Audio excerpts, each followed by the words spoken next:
hot gals dating fat guys. So you've all seen something like this, right? Where it's a fat older dude with a hot gal. It's very simply explained. Women prioritize resources in men, especially over a long-term basis. And men don't. Men prioritize beauty because when men look at women, they're looking at somebody that has hips, that can childbear, that's beautiful, that's youthful, that's fertile, things like that. The optics of beauty are more important than success and wealth. Whereas for women, he's not carrying the child for 9 months. Dudes don't do that. I know that we live in a new age woke world where there's new narratives that are being sold, and they want people drunk on that Kool-Aid. And you guys can figure that out for yourselves.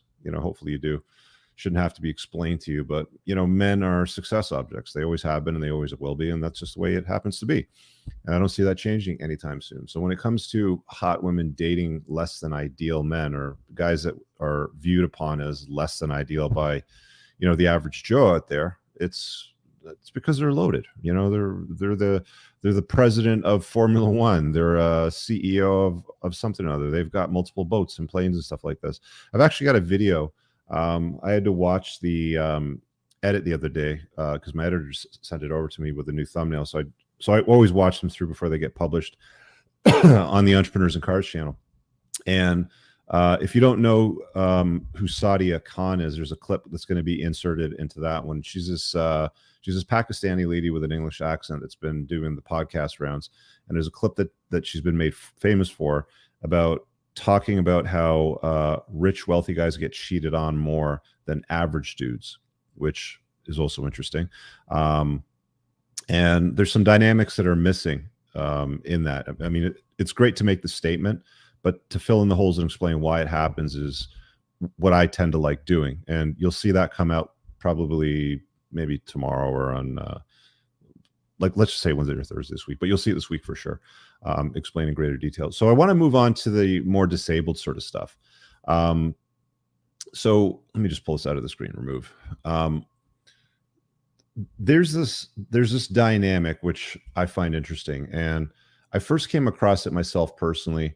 I don't know, it was December of 2010, I think it was. I'm sort of scrolling down here on my Facebook photos because I have a image from the event. I was down in Costa Rica at this gig, and there's this guy, Sean Stevenson. I've talked about him before. Here he is.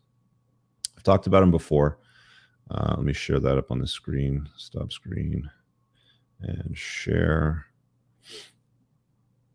Is that it? There it is. So here, I'll just go blur your screen so you can see it. So this dude over here, I've had him on a podcast on my channel. Yes, that's me, younger fella without a beard, of course. I've had him on a podcast on my channel. He died a couple of years ago. I think he fell out of his chair or something, but either way, he made it to 40. He wasn't expected to live that long. He was about 3 feet tall.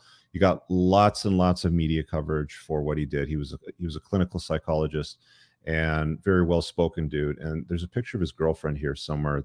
Here it is. This is her over here, I think. She's not a big chick, so she's not tall, but she's not I think what's classified as a midget. I think you have to be under like three or 4 feet or something like that. She's probably about 4'8". She wasn't a tall woman, but a pretty girl, right? And they were a couple, and some people might have thought, well, that's unusual. Why does that happen? How did that happen? Sort of thing. And it just happened to happen. I think because the guy was so successful. Sean Stevenson, he had some degenerative bone disease that would essentially, his bones would break for no reason. He would sneeze, he would roll over the wrong way when he was sleeping, something like that. But you definitely have to go back to the Plain and Wood podcast I did with Sean. He's an amazing dude, has such great insight. It's one of my favorite podcasts that I've ever done. So just go to Entrepreneurs and Cars and put Entrepreneurs and Cars, Sean Stevenson, and it'll pop up. It's one of the last interviews he did before he had his accident and passed. Okay, so 4'8" and under apparently is considered a dwarf. So I think Mindy is definitely under 5 foot, but she wasn't considered, like, she didn't have dwarfism like the category of. Let me put her up on the screen over here so you can get a closer look at Sean's ex, because I think they got married too, if I'm not mistaken. So this is her over here, cute girl. this is them together, I guess, after they had gotten married. And some people might question, okay, well, he's less than ideal, or whatever it happened to be. But they were very closely related. They were very closely aligned. It was legit. Like when I saw them in person, and I'm stating this because I met them and I spent several days around them at that conference. It was legit. She looked up to him. She saw him as the best that she could do. And to be honest with you, I think it was three or 4 years ago now that he passed. It was definitely before 2019. It was definitely before the whole scamdemic thing. And she has, from what I can see on her social media, she hasn't replaced him. Okay. I don't see any other dude there. I don't see any dating pictures, no new relationships or anything like that. It's just old pictures of her and him. So she's a widow. So it can legit happen. Now, the Squirmy and Grubs one I found interesting. Now, if you don't know who Squirmy and Grubs is, I'll throw up the YouTube channel here. Some people may not have heard of them. Been asked a lot about this couple here. He's disabled. I'm not sure what his issue is, but he's a small guy. It's not Sean's disease. He doesn't have broken bones, it doesn't look like. But she is objectively a very attractive woman. Their most recent videos are talking about doing IVF. Our final IVF results is this one. They do Q&A segments. That's sort of like the podcast sort of version of their show. It doesn't look like they do vlogs anymore. It seemed like they were big about doing vlogs, but it's like back and forth stuff like this. So these are the most recent videos on the feed. You see them sitting down in these chairs with microphones, just shooting the shit sort of thing. And let me throw up their Instagram so you can get a little more of a visual of their day-to-day lives. Present, share screen. Her name's Hannah. And it looks like she's now married because she's taken on his last name. His last name is Burkaw. And this is her feed. It's mostly them together, right? With the exception of this one bikini picture over here where it's just her. But like you can see, she's objectively a very attractive woman. So guys have been asking me questions like, why do you think this is going down? Like, what's going on here with the dynamic, Rich? Like, what's up? I have questions about this one. Sean and Mindy, I didn't. It was obvious to me anyway that it was legit, and it seems obvious in hindsight since she's been widowed and she hasn't taken on a new guy in her life, and she's continued sort of on his mission. And whenever you see a video with her talking about it, she fondly reminisces about him and obviously has a place in her heart for this guy. This one, honestly, I don't know. I really don't know. The strange thing about the whole situation here with Hannah Burkaw and where's Shane's Graham here? Let me put that up as well so you can see that one. So the strange thing about this one is this guy has managed to pull a hot chick. Like I said, she's objectively attractive as a woman would go. I don't think many guys would argue, be like, oh, she's gross. I think the vast majority of guys would just look at that and be like, she's pretty hot. Like if you saw her on a dating app, you'd probably swipe right.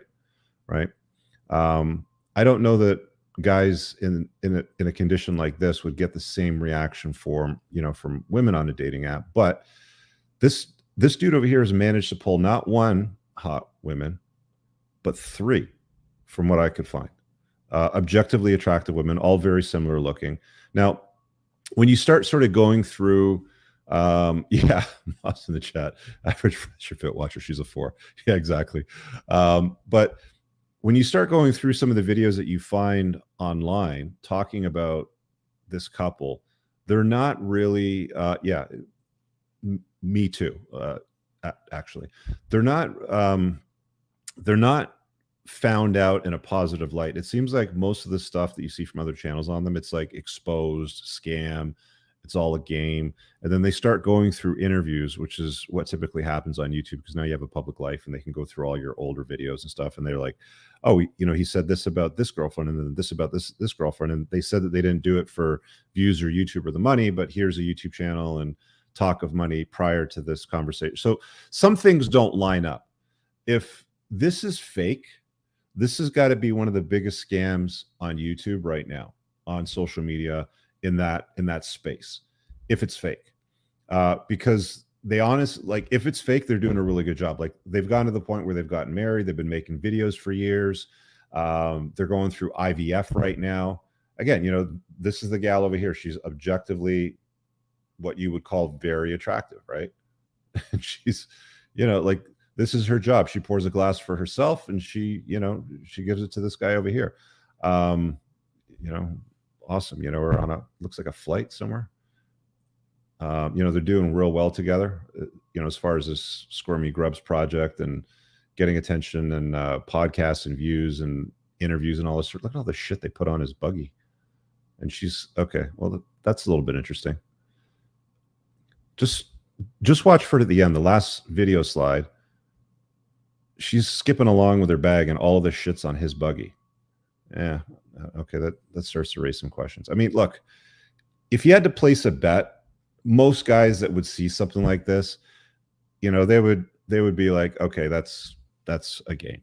Like they're probably the kind of people that bet the farm and be like, let's see, what happens when the truth is revealed, because light is going to disinfect everything over time. One of the things I learned from lawyers, dealing with lawsuits and anything in business, is they've always told me the truth always has a way of revealing itself to you as time goes on.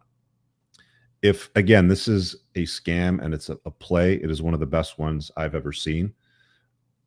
I honestly can't tell you the truth. It's very, very confusing. I really hope you guys enjoyed that clip. If you want to watch the full-length podcast, you can find that over here, that clip's from. If you're newer to the channel, make sure you hit subscribe over here. And pin down below in the top comment, you'll find a bunch of useful links to my website, my supplement line, books, and a bunch of other stuff.